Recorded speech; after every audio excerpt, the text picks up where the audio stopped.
ॐ नमः सिद्धेभ्यः।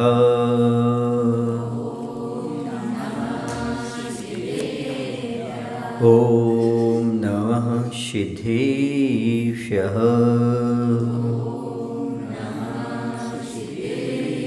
ॐ नमः सिद्धेभ्यः।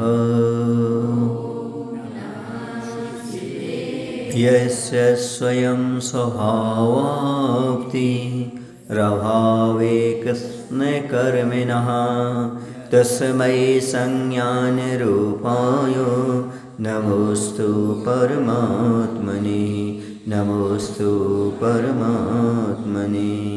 बोले देवादिदेव श्री महावीर भगवान की, आचार्य पूज्यपाद स्वामी की, आचार्य गुरुदेव भगवान श्री विद्यासागर जी महाराज की, आचार्य समय सागर जी महाराज की।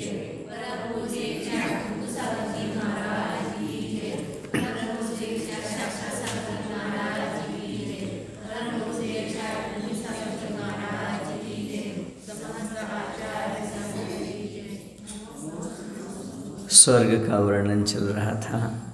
स्वर्ग में सुख कैसा होता है? तो इंद्रियों से उत्पन्न होने वाला सुख होता है। जैसा हम और आपको इंद्रियों से उत्पन्न होने वाला सुख होता है, ऐसा स्वर्गों में भी हुआ करता है। अतीन्द्रिय सुख वहाँ भी नहीं है, आत्मा का सुख वहाँ भी नहीं है। मात्र जो सुख है वह इंद्रियों से उत्पन्न होने वाला है। और इंद्रिय सुख की सबसे बड़ा दुर्गुण कहें वो ये है कि आकुलता पूर्वक भोगा जाता है। इंद्रिय सुख का सबसे बड़ा दुर्गुण है आकुलता पूर्वक ही भोगा जाता है। आकुलता ही होती है, प्राप्त ना हो तो आकुलता, प्राप्त हो जाए तो भोगते समय आकुलता, छूटे तो उस समय भी आकुलता। हर समय आकुलता ही आकुलता रहती है। ये है इंद्रिय विषयों की दशा। इसलिए यह स्वर्ग में भी कोई अतीन्द्रिय सुख नहीं मिलता। इसी नर काया को सुरपति तरसे सुदुर्लभ प्राणी। इसलिए मनुष्य पर्याय के लिए देवता भी तरसते हैं कि हमें मनुष्य पर्याय प्राप्त हो जाए, क्योंकि अतीन्द्रिय सुख तो मुनि अवस्था में ही प्राप्त होगा या फिर केवल ज्ञान के उपरांत प्राप्त होगा। मुनि महाराज अतीन्द्रिय सुख का आनंद लेते हैं, वो स्वर्गों में भी नहीं। इंद्र नाग नरेंद्र आदि अहिमेन्य को ना ही कहो। जो महाराज आत्म ध्यान के माध्यम से सुख अतीन्द्रिय सुख प्राप्त करते हैं वह देवताओं को भी प्राप्त नहीं होता।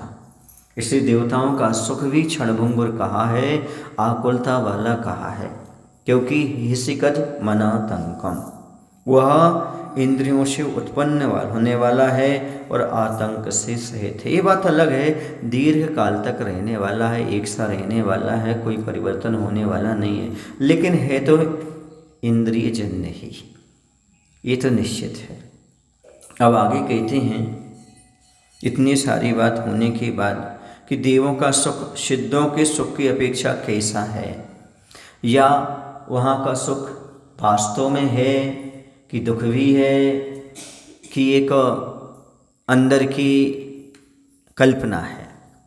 आखिरकार संसार का सुख कैसा है, या देवताओं का सुख कैसा है और सिद्धों का सुख कैसा है, हम कैसे मान करके चलें? तो इस शंका का समाधान करने के लिए आगे का श्लोक दे रहे हैं। वासना मात्रमैवैतत् सुखम दुःखम च देहिनां तथा हि जीवयन्ते ते भोगारोगाय वापदी।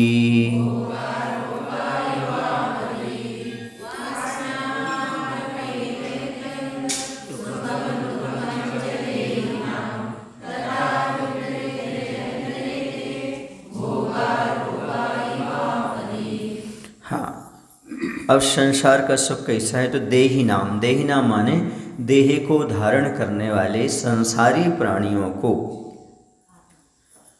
सुखम दुखम च वासना मात्रम इयो, सुख और दुख जो होता है वह केवल कल्पना है, वास्तव में नहीं है। कल्पना कह लो, वासना कह लो, संस्कार कह लो, ये है। देखो, तथापि एते भोगा आपदि रोगा यो उद्वेजयन्ति, जिन्हें लोक में सुख पैदा करने वाला समझा जाता है, ऐसे चाहे वह स्त्रियां हों चाहे भोग हों, वह सब आपत्ति के समय में रोगों की तरह प्राणियों को आकुलता पैदा करने वाले होते हैं। बस समझे, यही बात सांसारिक प्राणियों के सुख दुख के संबंध में है। इन देहधारियों का इंद्रिय सुख वासना अथवा कल्पना मात्र है, वास्तव में सुख नहीं है। एक कल्पना मात्र बना रखी इसने इंद्रिय सुख की। देव भी वैकृत शरीर को धारण करते हैं। इसको धारण करते हैं, वैकृत शरीर को धारण करते हैं, लेकिन उनके यहाँ भी वही सुख है। आचार्य कहते हैं सुख का अर्थ क्या है? सुख का अर्थ है मात्र क्या चीज करना? नहीं, इसमें कोई दिक्कत नहीं है, उसका कह रहे थे ये, ठीक है, चलो। तो पर्याप्त है। इंद्रिय सुख जो है ना, खुजली खुजाने के समान है। खुजली समझते हैं आप लोग? हाथ में कोई फुंसी हुई है, चर्म रोग हुआ है, उसको अच्छे से खुजला लो। खुजलाने के बाद उस समय थोड़ा सा खुजलाते समय अच्छा महसूस होता है, लेकिन उसके बाद और फैल जाता है और तकलीफ पैदा करता है। बस ऐसे आचार्य कहते हैं संसार का सुख खुजली खुजाने जैसा है। कुछ क्षण के लिए तो अच्छा लगता है, बाद में वही रोग का कारण बन जाता है, दुखदायी हो जाता है। इंद्रिय सुखों की यही बात है। और एक कल्पना है, मान रखा इसमें सुख है, वास्तव में सुख नहीं है। अच्छा ये बताओ, रसगुल्ला खाने में सुख है? नहीं होता तो खाते काहे को महाराज? हाँ ठीक है, चलिए मैं ये मानता हूँ जिस चीज़ में सुख है उस चीज़ की वृद्धि होने पर सुख की वृद्धि होना चाहिए। जैसे एक रसगुल्ला खाया, जितना आनंद आया, 2 खाने के बाद दूना आना चाहिए, 3 खाने के बाद तिगना आना चाहिए, 5 खाने के बाद, 10 खाने के बाद आनंद बढ़ता है कि कम होता है? बोलो ना भाई, कम होता है। और पेट गड़बड़ हो गया तो हो गया, फिर तो काम फिर तो सब गड़बड़ हो गया। तो ये मात्र कल्पना है कि इससे सुख मिल रहा है, हमारे लिए सुख नहीं है ना। कई बार कोई चीज़ देखते हो, अरे बहुत अच्छा सीन, बहुत अच्छा सीन, बहुत अच्छा सीन, टीवी में देखते हैं, आप मोबाइल में देखते हैं, और आंखें क्या हो जाती फिर बाद में थक जाती हैं। मोबाइल चालू रहता है, टीवी चालू रहता है, आप सो जाते हो, आंखें थक जाती हैं। जो नेत्र इंद्रिय का विषय उसको अच्छा लगता ही नहीं। नेत्र इंद्रिय को कितनी बार देखोगे? एक मूवी कितने बार देख सकते हो? 1 बार, 2 बार, 3 बार, फिर सब फीका पड़ने लगता है। बोलो ना भाई। जी महाराज जी। एक गाना कितने बार सुन सकते हो? एक ही चीज को कितनी बार सुन सकते हो? हाँ, गद्दी पर कब तक लेटे रह सकते हो? कमर दर्द होने लगेगी ज़्यादा लेटे रहोगे तो, उठ के बाहर जाना पड़ेगा। ये 5 इंद्रिय के जो विषय हैं यह सुख देते हैं, ऐसी कल्पना है, वास्तव में इनसे सुख की प्राप्ति नहीं होती। ये कल्पना बना रखी है कि इसमें हमें सुख की प्राप्ति होती है। आचार्य कहते हैं कि ये भोग हमारे लिए दुख के कारण हैं, रोग को बढ़ाने वाले हैं। भोग बुरे भव रोग बढ़ावे, बैरी हैं जग जी के, बेर से हो ये विपाक समय, अति सेवत लागे नीके। कैसे भोग बुरे हैं? भव रूपी रोग को बढ़ाने वाले हैं। संसार के रोग तो बढ़ाते हैं, अति मात्रा में भोग भोगोगे तो बीमार पड़ोगे। चाहे वह इंद्रिय का कोई ही विषय भोगो, चाहे अब्रह्म का सेवन करो, चाहे भोग विलास करो, जितने अधिक करोगे उतने बीमार पड़ोगे, ये निश्चित है। इसलिए भोग बुरे भव रोग बढ़ावे, और भोगों को भोगने से भव का रोग बढ़ता है, क्योंकि कर्म का बंध होता है। जितना कर्म का बंध होगा उतना भव का वर्धन होता चला जाएगा। कर्म बंधता जाएगा तो भव बढ़ता चला जाएगा। संसार को बढ़ाने वाले हैं, भोग बुरे भी हैं, भव को रोग को बढ़ाने वाले हैं। बैरी हैं जग जी के, और इसके बैरी भी बहुत है, शत्रु बहुत हैं। तुम्हारे पास पैसा आएगा, 10 लोगों की नीयत खराब होगी। आपके यहाँ सुंदर स्त्री आएगी, 10 लोगों की नीयत खराब होगी। आपके यहाँ कुछ भी ये विषय भोग सामग्री आएगी, उसके बैरी तत्काल तैयार हो जाएंगे, दुश्मन पहले तैयार हो जाएंगे। कोई भी अच्छी चीज़ होगी, ईर्ष्या करने वाले, दुश्मनी करने वाले आपके तैयार हो जाएंगे। जैसे कि एक पक्षी के मुख में कोई सामग्री है, 10 पक्षी झपटा मारेंगे। नियम है, ये है संसार के भोगों की दशा। इसका विचार करो। बैरी हैं जग जी के, और कैसे बेरस होए विपाक समय अति सेवत लागे नी की। शुरू में सेवन करते अच्छे लगेंगे, बाद में सब फीके पड़ जाएंगी। समझ गए ना? शादी है ना, शुरू में वाह वाह, फिर तबाह, फिर निकल गई आह, इसी का नाम है विवाह। शुरू में वाह वाह, कितनी बढ़िया शादी हुई, कितनी बढ़िया सुंदर स्त्री, प्रेम पति, इतने सब सुंदर, सुन रहे ना? फिर बाद में तबाह, है ना? फिर बाद में निकल गई पूरी आह, ऐसा हो जाता है।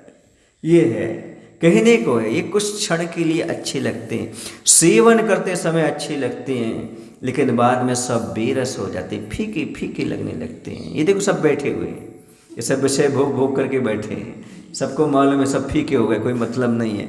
जब उस समय अच्छा लगता था, शादी कर लो, घर बसा लो, ये कर लो, वो कर लो, कुछ समय अच्छा लगा, फिर बाद में कहते हैं 1-2 साल आनंद लेना हो तो शादी कर लो। कितने? 1-2 साल आनंद लेना हो तो, और एक दिन आनंद लेना हो तो पिकनिक पर चले जाओ। और यदि जीवन भर आनंद लेना हो तो संत बन जाओ, और भाव भाव तक आनंद लेना हो तो महासंत बन जाओ। समझ आ रहा है? आपका आनंद कितना है? 1-2 साल बस। कोई भी चीज का आनंद देख लो, प्रॉपर्टी का भी आनंद नहीं है, हाँ, और दुकान खोलने का भी आनंद नहीं है, थोड़ा सा है बस। और भोजन का आनंद कितना है? आचार्य कहते हैं पलक झपकने बराबर। भगवती आराध्य ग्रंथ में लिखा है भोजन का सुख कितना है? पलक झपकने बराबर। जब तक जिह्वा पर है तब तक स्वाद है, उतरी घाटी हो गई माटी। जैसे इस घाटी से नीचे उतरा वैसे सब मिट्टी हो गया। बोलो ना भाई, इतने ही सुख है और कुछ भी सुख नहीं है भोजन का सुख। लेकिन ये मान रखा है, ये कल्पना है कि इसमें सुख है, वास्तव में है नहीं।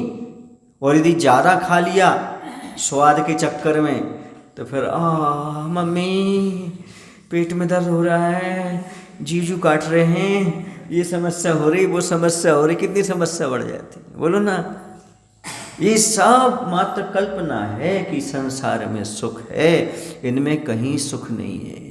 पहले सोचता है शादी करूँगा, एक बहुत अच्छी लाड़ी आएगी, सुख से रहूँगा, फिर बच्चे होंगे, फिर सुख से रहूँगा, बच्चों की बीवी आएगी, सुख से रहूँगा। सोचते सोचते बुढ़ापा आ गया, कहीं तो सुख नहीं मिला, सूख गया। सोचते सोचते सूख गया, सोंठ और छुहारा हो गया लेकिन कहीं भी उसको सुख की उपलब्धि नहीं हुई। है ही नहीं इन सब में सुख। मान के रखा है कि इसमें सुख मिलेगा, क्षणिक है, इंद्रिय सुख है, पर वो वास्तव में सुख नहीं है।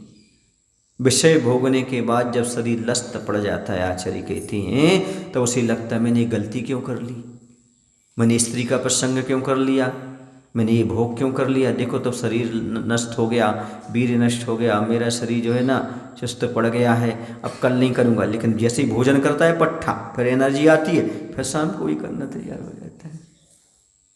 ये दशा है। ये सुख नहीं, कल्पना मात्र। मान रखा है कि इसमें सुख है, वास्तव में उसमें सुख नहीं है। इसलिए कहा सुमेरु पर्वत में सबसे बड़ा पर्वत यदि कोई सुमेरु पर्वत है, और सुख में सबसे बड़ा कोई सुख है तो ब्रह्मचर्य का सुख है। क्यों कहा? तीर्थराज सबसे बड़ा है तो सम्मेद शिखर है। ऐसे ही इसमें, क्योंकि शील का सुख अलग होता है। अब ब्रह्म का सुख सुख नहीं है, एक मात्र कल्पना है, ये मात्र अंदर के विकार वेदना का समाप्त करना है। वेदना प्रतिकारा मैथुनम ना सुखम, अंदर वेदना का प्रतिकार ही मैथुन है।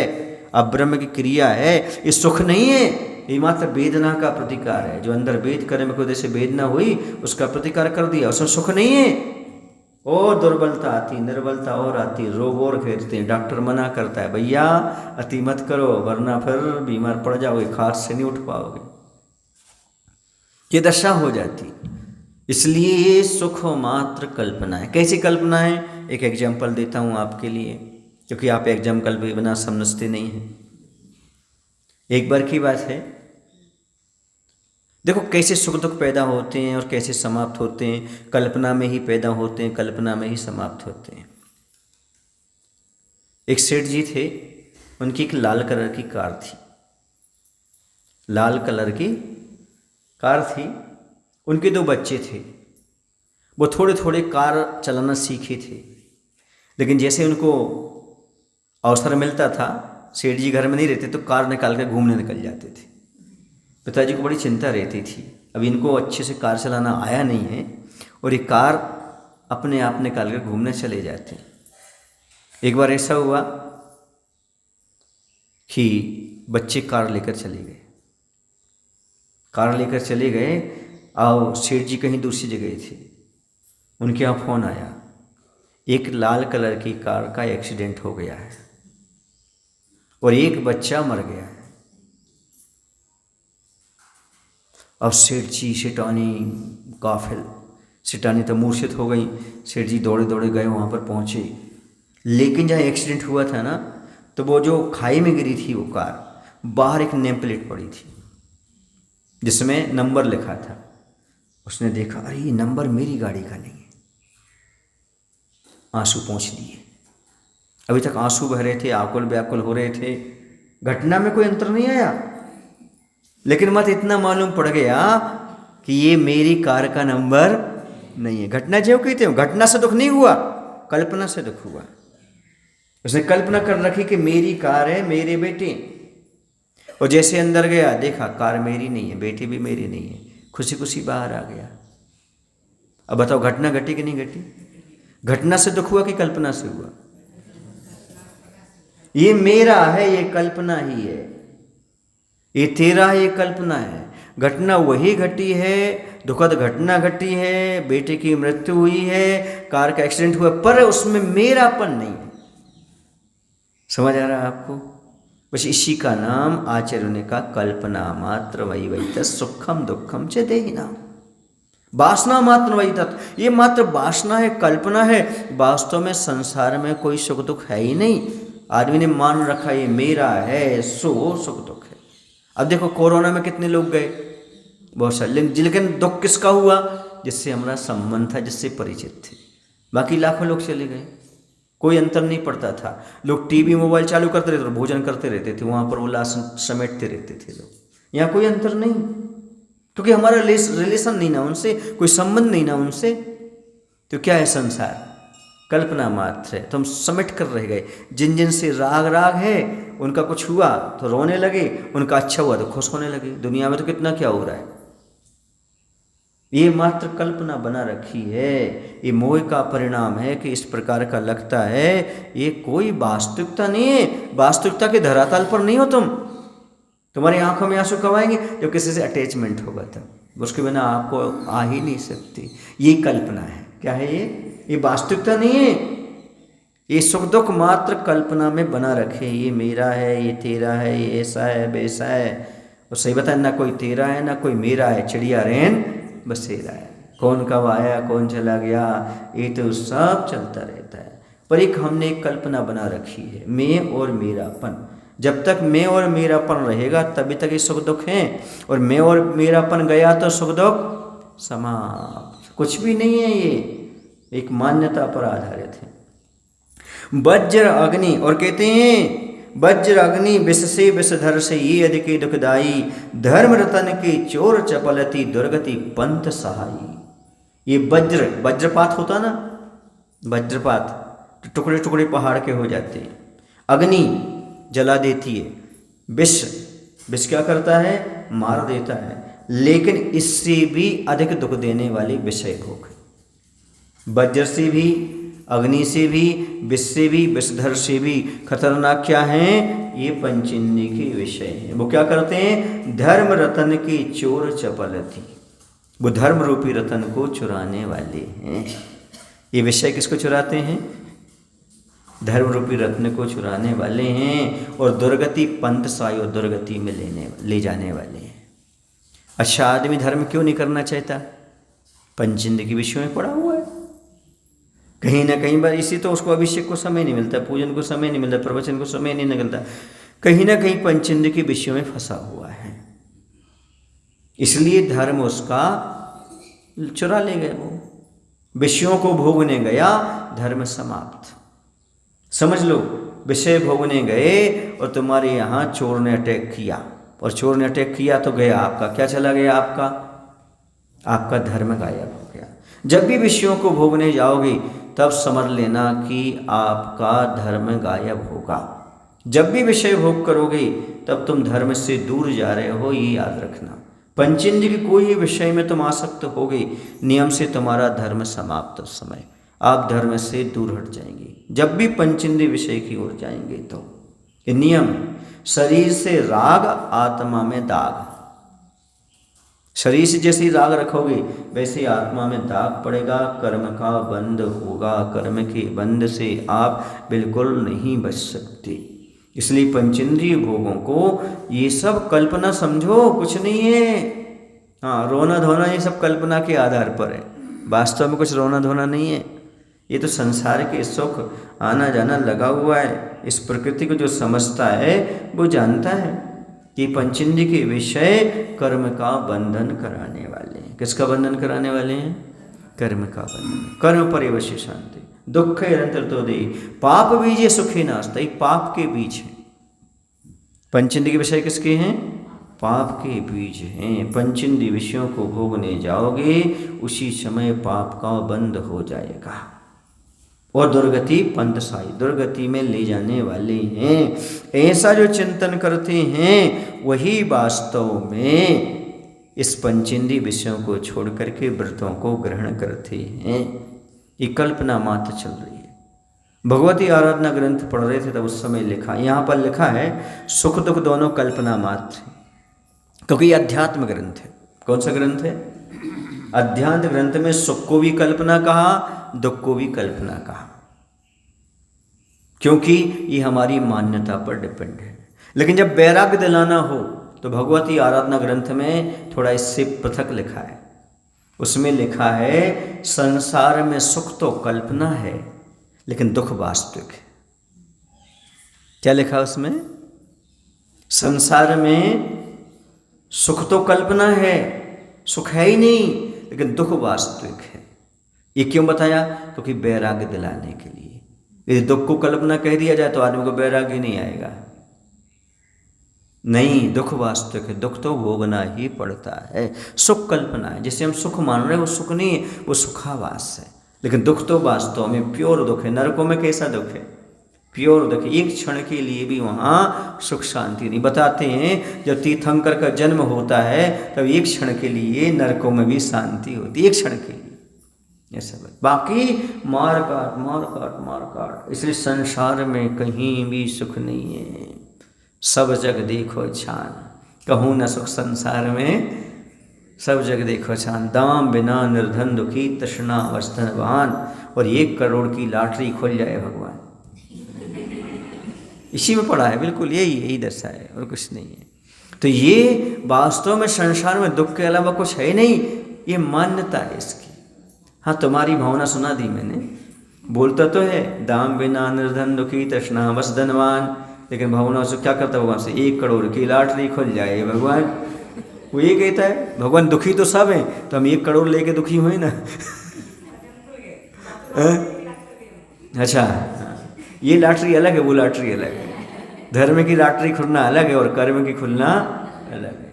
यहाँ पर दान दिया है वो लॉटरी भव तक चलेगी, और जो संचय किया है वो भव रुलाएगी, दुखी करेगी। ऐसा है। तो यहाँ पर वासना कल्पना मात्र है, एक सोच है, इसमें सुख है, इसमें दुख है। अच्छा ये बताओ, कभी कभी जब आप लोग मोबाइल चलाते हो बड़ा आनंद आता है, आजू बाजू में कहीं अच्छे गाने चल रहे हैं तो आप अच्छे आनंद लेते रहते हो, लेकिन यदि घर में कोई घटना घट जाए, फिर कोई गाना बजाए तो कैसा लगता है? तो कल्पना ही तो है। गाना तो उस समय भी बज रहा था, अभी भी बज रहा है। अब सामने वाले पर गुस्सा आ रही है, पहले आनंद आ रहा था, और तेज कर और तेज कर, अब बंद कर बंद कर। कल्पना नहीं है क्या? बस ये सुख दुख है ही नहीं, ये कल्पना मात्र चल रही है हमारे। उस कल्पना से ऊपर उठो। निर्यापक श्रमण योग सागर जी महाराज कहते हैं, बहुत अच्छी बात कहते हैं, कल्पना का चीर ऐसा होता है जिसके आर पार देखा जा सकता है पर ओढ़ा नहीं जा सकता, क्योंकि उसमें आर पार दिखाई देता है। कहने का तात्पर्य है कल्पना कल्पना ही है, उसे सच मत मानो वरना दुखी हो जाओगे।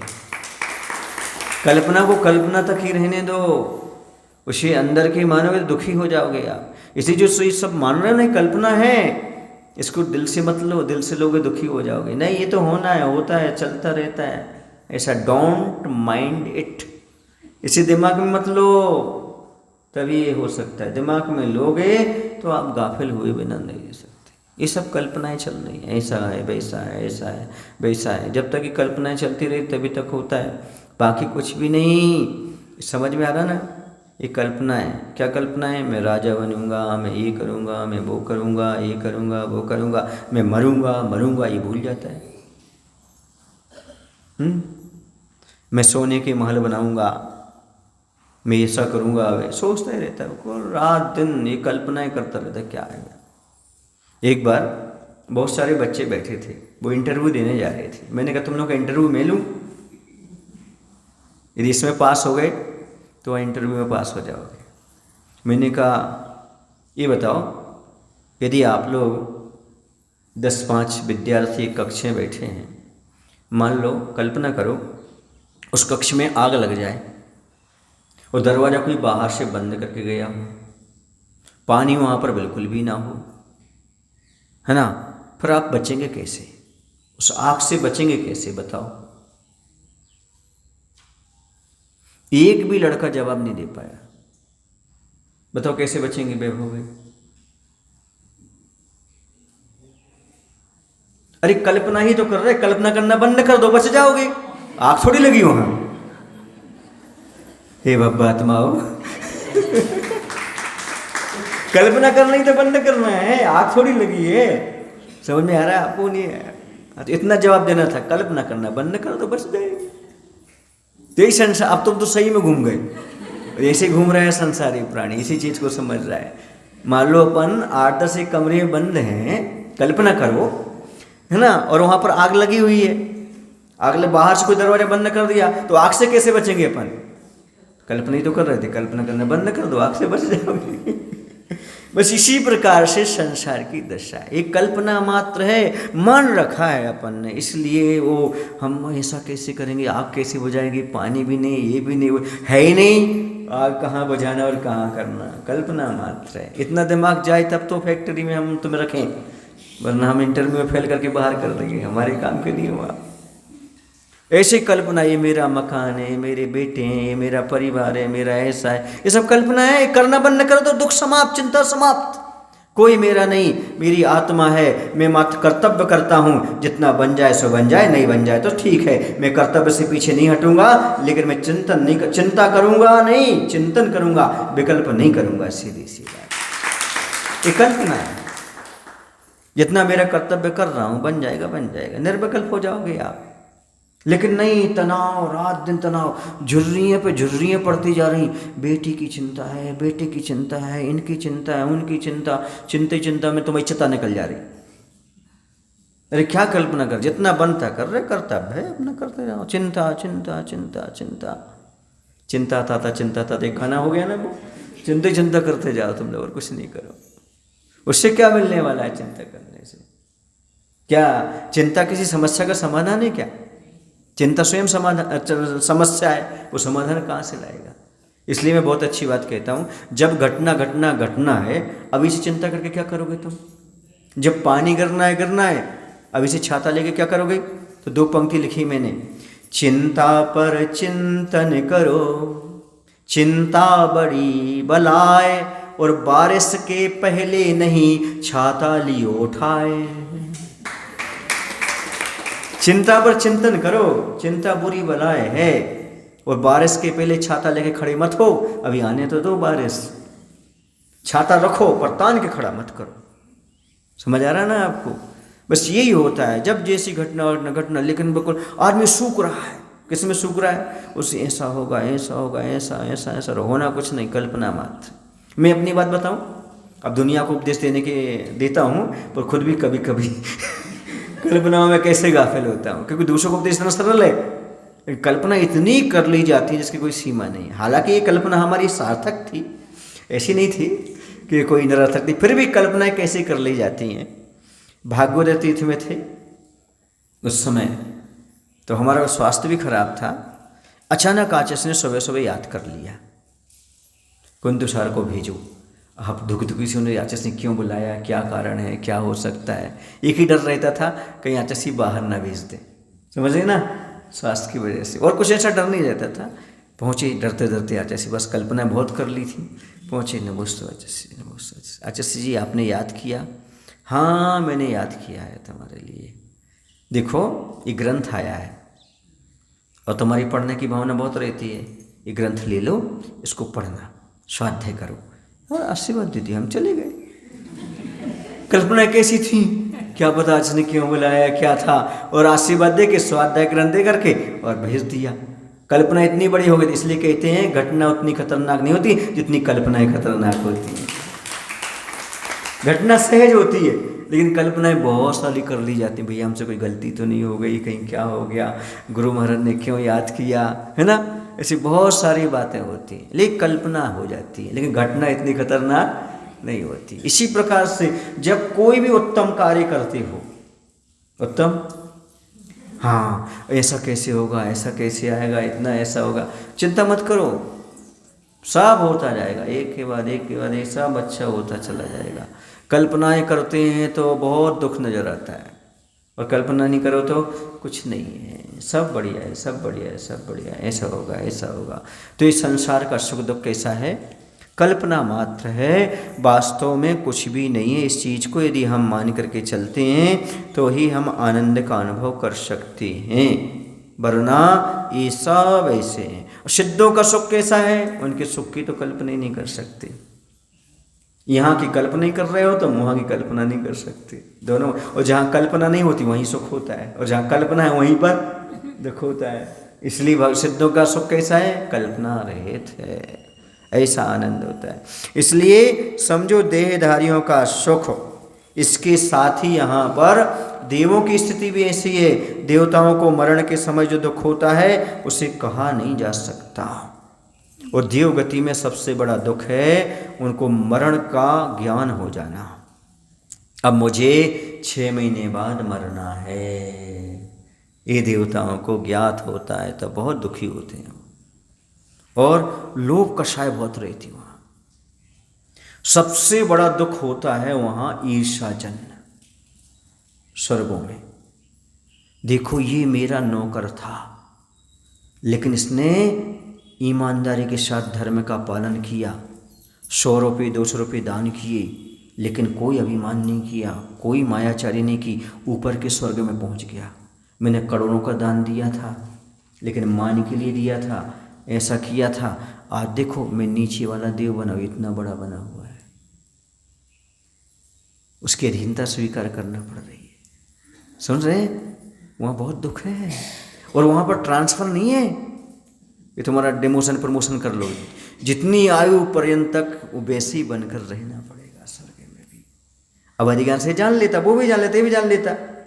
पहले ही अधिकार जमा रहा था उस पर, और मारता था, पीटता था, तू मेरा नौकर है। अब देखो ऊपर वाला आदेश देता है, ऐसा करो, वैसा करना पड़ेगा अब तुम्हारे लिए। ये बहुत दुख है। ऐसा मतलब स्वर्ग में सुखी है, वहाँ पर तो नौकरी का ट्रांसफर नहीं, आयु का किसी प्रकार से परिवर्तन नहीं, पद यहाँ के वहाँ खसकने वाले नहीं, गांव नहीं छोड़ सकते, व्यवस्था नहीं छोड़ सकते, जैसी वैसी भोगना पड़ेगा सागरोपम आयु तक। हाँ, इस तुमने स्वर्ग बहुत अच्छा है, नहीं बिल्कुल नहीं। वहाँ लटके रहो, वो सोचते कम मुनि को आहार दें, कम मुनि बने, वहाँ भी आकुलता ही रहती है। वो भी निराकुल भाव से भोगा ही नहीं जाता। इस संसार सुख की दशा है, दुख की दशा है। इसलिए ये सारी की सारी कल्पनाएं हैं। अच्छा और बुरा कल्पना मात्र है, कुछ भी नहीं है संसार में। लेकिन मान लिया ये सुख है ऐसा है, ये दुख है ऐसा है, ये मान करके चलोगे तो हमेशा आकुलता पैदा होगी। दूसरी बात, निराकुल रहना चाहते हो तो सुख दुख कर्म के उदय से आते हैं, ऐसा विचार करो। और कर्म का उदय हमेशा एक सा नहीं रहता। पाप भी कर्म का उदय है, पुण्य भी कर्म का उदय मेहमान की तरह है।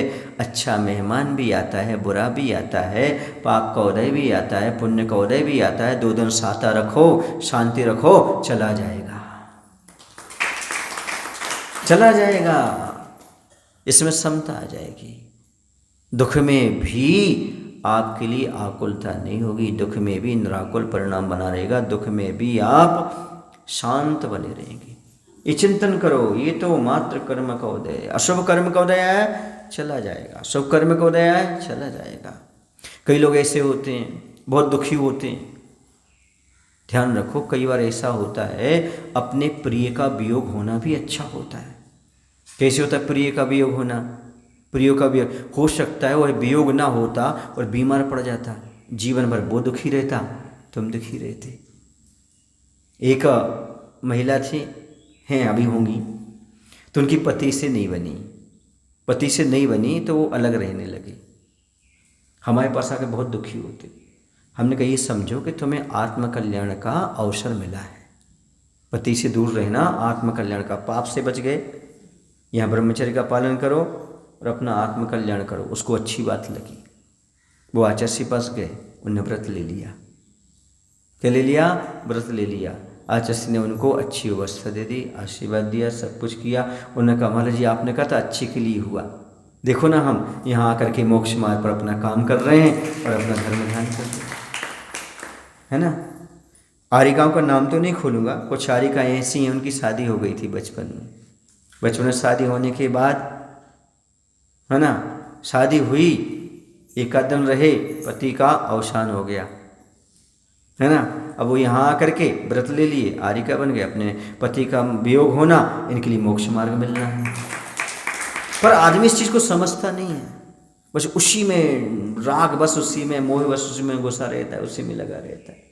जो निश्चिंतता आपको मिली है धर्म ध्यान करने की, कहीं ना कहीं आपके पुण्य का उदय है। पाप पुण्य का उदय समझो। अकेले एक दृष्टि से देखोगे तो हमेशा दुखी बने रहोगे। दूसरा पक्ष भी देखो, पाप भी और पुण्य भी है। जो आपको जो कुछ मिल रहा है वो आपके लिए अच्छे के लिए, ऐसा सोचो। ये कर्म का उदय, किसका उदय है? कर्म का उदय। कर्म का उदय कैसे भोगना? रो करके कि हंस करके? हंस करके। कर्जा चुकाते समय रोगे तो बेईमान माने जाओगे, और कर्जा चुकाते समय हंसते हुए चुकाओगे तो ईमानदार माने जाओगे। ये कर्जा हमने किया है। किसने किया है? हमको ही भोगना है, और हंस हंस करके भोगना है, रो करके नहीं। धर्म ध्यान करते हुए, ताकि आगे कर्जा बढ़े ना, इसी भाव में कर्जा चुक जाए। रोगे और कर्म का बंध होगा और कर्जा बंधेगा, और हंसोगे वस्तु स्वरूप को समझोगे तो होगा। लिखा, वस्तु स्वरूप विचार खुशी से सब दुख संकट सहा करो। ये वस्तु स्वरूप है, इसे स्वीकार करो। यूनिवर्सल ट्रुथ कौन सा है? सार्वभौमिक सत्य है, इसको स्वीकार करो। अभी आपको मालूम नहीं है, दमोह में, कहाँ, कुछ दिन पहले एक परिवार के 9 सदस्य की एक साथ सुनसान भूमि में जाना हुआ। कितने? 9 सदस्य। अब सोचो आप, उनसे तो अच्छे हैं ना आप? बोलो ना। ये चीज़ जरा देखो, विचार करो, दुनिया में क्या क्या घटित हो रहा है। आपके साथ कुछ भी घटित नहीं हुआ, आप बहुत सुरक्षित हो, बहुत बने हुए हो। कितने कितने पाप किए अपन ने पता नहीं। एक सज्जन बोलते हैं, महाराज जी जितना मैंने पुण्य किया है वो सब उदय में आना चाहिए। मैंने कहा बिल्कुल पक्का, कल ही आ जाएगा, मैं गारंटी देता हूँ। जितना तुमने पुण्य किया है कल उदय में आ जाएगा, लेकिन जितना पाप किया है वो भी आएगा। तैयार हो? नहीं महाराज वो नहीं, तो उनका जैसा आ रहा है वैसे ही ठीक है। आदमी पुण्य किया वो तो उदय में आ जाए, लेकिन पाप किया वो उदय में ना आए। ऐसे कभी होता है क्या? नहीं। पुण्य किया है तो उदय में आएगा, पाप किया है तो उदय में आएगा। दोनों को समता भाव से सहन करो, तभी आगे तुम्हारा कल्याण होगा। नहीं नहीं नहीं, पाप उदय में नहीं आना चाहिए। क्या उदय में आना चाहिए? पुण्य ने किया कितना है जितना आएगा। बोलो ना भाई, जितना किया उतनी तो आएगा, अलग से कहाँ से आ जाएगा? ऐसे आने वाला नहीं। इसलिए अब सावधानी रखो, अब पाप ना हो जाए, अब पाप ना हो जाए। अभी पाप का फल भोगते समय इतनी सावधानी रखो, हे भगवान आगे हमारे द्वारा पाप ना हो जाए, क्योंकि पाप का फल भोगते भोगते हमें बहुत दिन हो गए हैं। अब ऐसा कुछ पाप ना हो जाए मुझसे, ताकि आगे मुझे भोगना पड़े, ऐसा चिंतन करो। इसी का नाम इष्टोपदेश है। कौन सा? पढ़ना ना इष्टोपदेश, मात्र पढ़ना नहीं है, पढ़ करके तो हम आपको 2 दिन में पढ़ा देंगे, लेकिन एक एक गाथा का जो मर्म है, जो रस है, मंथन है, उसे चिंतन करते करते अंदर अंदर से भाव वासन करो। ये कल्पनाओं के संसार में जी रहा है ये सारा व्यक्ति। मैं ऐसा करूँगा, ऐसा करूँगा, सोचते सोचते चले जाते हैं, कुछ नहीं कर पाते। मैंने एक बार आपको समझाया हो, नहीं समझाया हो, सुनाया हो, नहीं सुनाया हो, सुनाया हो तो डबल सुन लेना, नहीं सुना हो तो पहली बार सुन लेना। कुछ लोग नए लोग भी रहते हैं। जब हम शिखर जी की यात्रा में गए थे ना, तो वहाँ यात्रा में इतना गजब का खेत के अंदर बगला दिखा, करोड़ों की संपत्ति, अरबों की संपत्ति, इतना गजब का मकान बना था। वो देखते बनता था, जैसे पहले के राजा महाराजा बनाते ना, ऐसा मकान बना था। और इतना अच्छा खेत, फुलवारी, ऐसा आलीशान जैसे चक्रवर्ती का महल हो। जैसे वहाँ पर गए, उन्होंने खूब निवेदन किया, महाराज आप यहाँ रुकिए रुकिए रुकिए। अब रात्रि विश्राम तो करना ही था, जैन नहीं थे वो, उन्होंने रोका, वहाँ रुक गए। अब क्या हुआ कि एक व्हील चेयर पर ऐसे ऐसे एक्टिंग करते करते दादाजी को लेकर के आए। वो लेकर के आए तो मैंने कहा इतने बड़े परिवार में और ऐसी स्थिति और ऐसी दशा उनकी। बोले हाँ महाराज जी, ये दादाजी हैं, ये इन्हीं का है। ये जो मकान है ना, ये सब इन्हीं का है। हमने कहा ऐसा क्यों? बोले इन्होंने सारी अपनी संपत्ति इसी में लगाई। उनका एक शौक था, मैं राजा महाराजा जैसी जिंदगी जीऊं, और इन्होंने सब बना लिया, सब कुछ उद्घाटन हुआ, सब कुछ हुआ, लेकिन लोगों ने इतनी प्रशंसा की, इतनी प्रशंसा की, डिप्रेशन में आ गए। इनको रातों रात नींद नहीं आती थी। मैंने इतना अच्छा मकान बनाया, इतना सब कुछ बनाया, और जब से ऐसी दशा है, कौमा जैसे लगते हैं, डिप्रेशन में लगते हैं, आशीर्वाद हो जरा ठीक हो जाएं। मैंने कहा ये है विषय भोग, कल्पना मात्र वैवतस सुखम दुखम च देहिना। अरे ना बनवाते कम से कम दाल रोटी खाते तो सुकून से, लेकिन क्या हुआ? पागलपन आ गया। ऐसी दशा होती है। ये कल्पनाएं हैं कि ये सुख है। अब क्या सुख मिल रहा है उसको? बोलो इतना सब बनाने के बाद ये मंदिर का निर्माण करता, भव तक पुण्य होता, और कभी डिप्रेशन में आता ही नहीं, अच्छे से संलेखना करके कल्याण नहीं करता है। जी देखो तो, सोचो तो, विचार तो, पर क्या है? ये कल्पना है। मैं ऐसा मकान में ऐसा करूँगा, ऐसा करूँगा, ऐसा करूँगा, ऐसा सोचता रहता है। ऐसी दशा भगवान न करे किसी की सदलगा में हो। इतना सारा पैसा इकट्ठा करने का, सब कुछ बनाने के बाद भोग ही नहीं पा रहा है, स्त्री को नहीं पहचान रहा, बच्चों को नहीं पहचान रहा, मकान को नहीं पहचान रहा, क्या सुख दे रहा उसको? कुछ नहीं।